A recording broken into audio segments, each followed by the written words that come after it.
Saya Hasbalah bin Haji Muhammad Tayyib Aisha selaku Bupati Aceh Timur menyampaikan terima kasih atas kehadiran dan manfaat yang telah diberikan BPKP dalam mengawal akuntabilitas keuangan dan pembangunan daerah. BPKP adalah rekan kerja, keluarga dan sahabat dalam menciptakan transparansi pengelolaan keuangan daerah, khususnya di Kabupaten Aceh Timur.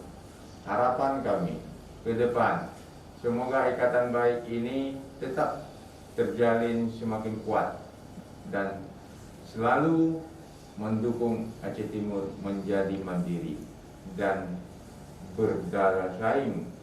Selamat ulang tahun BPKP yang ke-37. BPKP hadir, BPKP bermanfaat. Wassalamualaikum warahmatullahi wabarakatuh.